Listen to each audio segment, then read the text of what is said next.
नमस्कार साथियों, mathematics memory में आप सभी का बहुत स्वागत है। कुछ नए सवाल जिन पर आज हम फिर से चर्चा करने वाले हैं, तो उम्मीद के साथ कि आप सब बहुत अच्छे होंगे। आज का हमारा पहले सवाल लेते हैं। पहला सवाल है कि दो संख्याओं का अनुपात 17:28 है। यदि इनमें से छोटी संख्या में 6 जोड़ दिया जाए तो जो नया अनुपात है वो 13:20 हो जाएगा। ठीक है, तो बड़ी संख्या का मान हमें ज्ञात करना है। हमारे पास दो संख्याएँ हैं, दोनों की एग्जैक्ट वैल्यू हमें पता नहीं, इसलिए हम इन्हें एक नाम दे देते हैं ए और बी करके। ठीक है, ए और बी दो संख्याएं हैं और इनका अनुपात दिया गया है 17 और 28 का। ठीक है, 17 और 28 का इनका अनुपात दिया गया है। तो अब इनमें कहा जा रहा है कि छोटी संख्या में 6 जोड़ दिया जाए। तो पहले इनको हम संख्या बनाएं, क्योंकि ये अनुपातिक रूप में है ना, ये अनुपातिक रूप में है।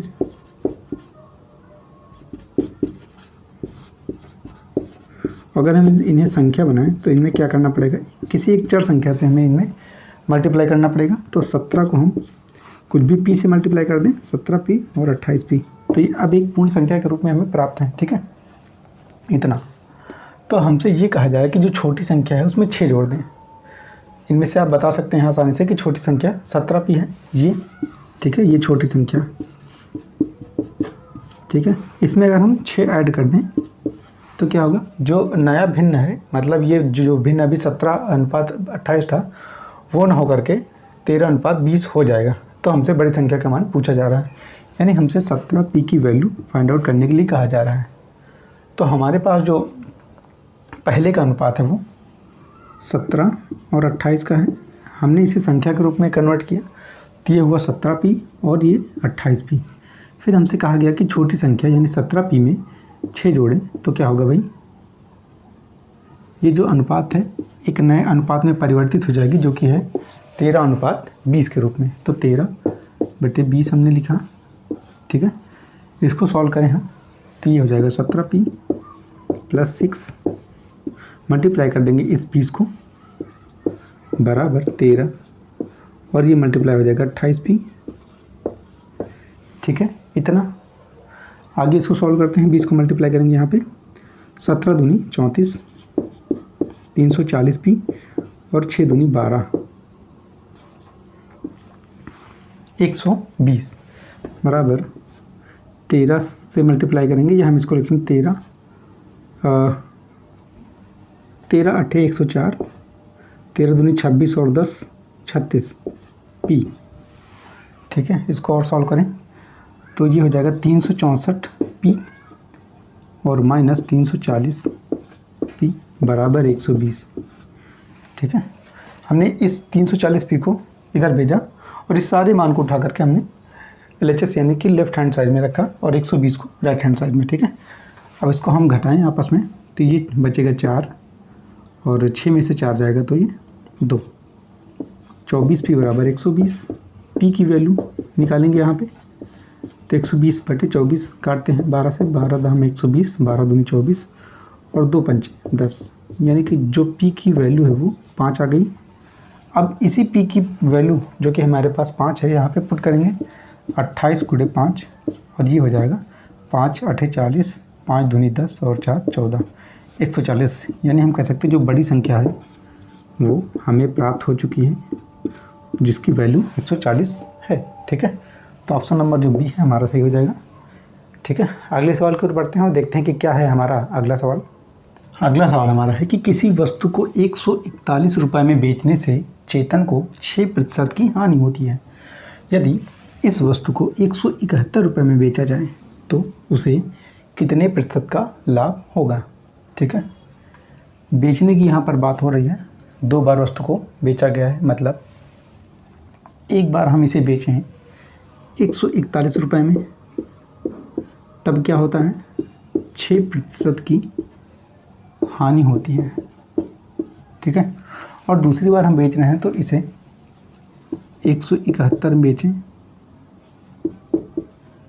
इस स्थिति में यहाँ पे तो लाभ कितना होगा ये हमसे पूछा जा रहा है। ठीक है, अगर 171 में बेचे तो 141 का बेचा तो हमें 6% की हानि हुई।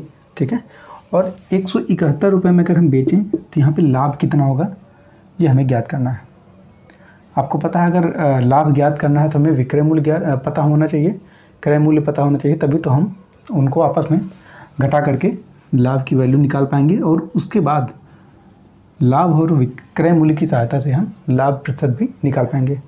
तो यहाँ पे हम देखते हैं ये विक्रय मूल्य दिया गया है 141 रुपये और हानि 6%। अगर हम क्रय मूल्य को 100 मान लेते हैं, ठीक है भाई, कि क्रय मूल्य 100 है, तो इस हिसाब से अगर 6% की हानि हुई तो हम कह सकते हैं कि जो विक्रय मूल्य है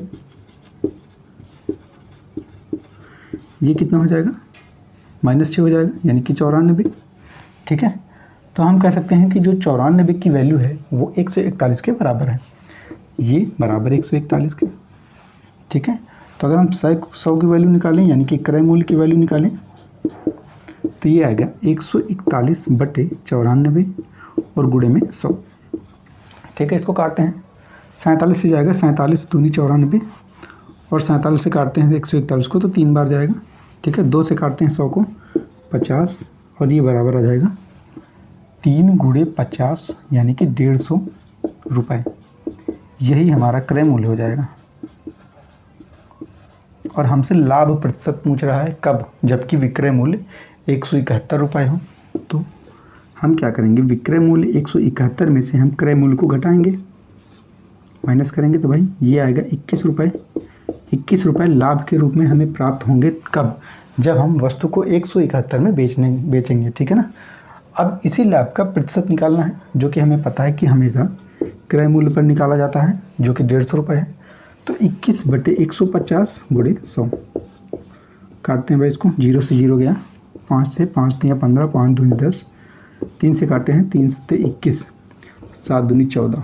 14% की जो वैल्यू है वो हमें लाभ के रूप में प्राप्त हो जाएगी। ठीक है, ऑप्शन नंबर जो हमारा डी है वो करेक्ट हो जाएगा। इस पूरी प्रक्रिया में 14% का लाभ होगा यदि वस्तु को 171 रुपये में बेचा जाए, बजाय इसके कि 141 में बेचें। ठीक है, अगले सवाल की ओर बढ़ते हैं। आइए बढ़ते हैं अपने तीसरे सवाल की तरफ। यदि a+1/a बराबर -30 तो a³ + 1/a³ की वैल्यू हमें फाइंड आउट करनी है। एक वैल्यू हमें दी जा रही है और दूसरी वैल्यू फाइंड आउट करने के लिए कहा जा रहा है।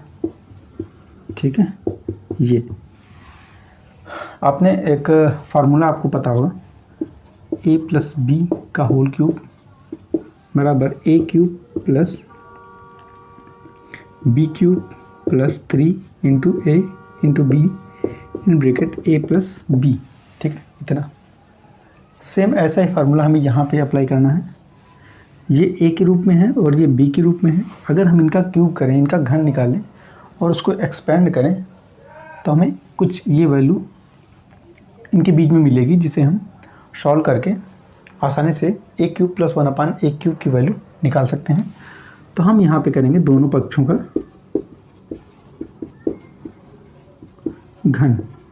ठीक है, किया भाई हमने a + 1/a का क्यूब और माइनस का 30 है, इसका घन किया हमने, तो इसे एक्सपेंड करें। ठीक ऐसे ही फार्मूले के बेस पर a³ + 1/a³ + 3 × a × b मतलब 1/a in bracket a + 1/a बराबर, इसको अगर हम -30 का क्यूब निकालें तो ये आ जाएगा -27,000। ठीक है, a से a को हम काट देते हैं, ये आ जाएगा a³ + 1/a³ + 3 × a + 1/a की वैल्यू हमें पता है कितना, 30, वो भी माइनस का। ठीक है, तो 3 गुणे -30 बराबर -27,000। ठीक है, इसको देखते हैं, a³ + 1/a³ और ये दोनों आपस में मल्टीप्लाई होकर के हमने राइट हैंड साइड में भेजना पड़ेगा हमें। ठीक है, तो ये हो जाएगा 27,000 माइनस का, और माइनस का ये हो जाएगा 3 × 3 = 9, 90। ठीक है, दोनों को सॉल्व करेंगे ये हो जाएगा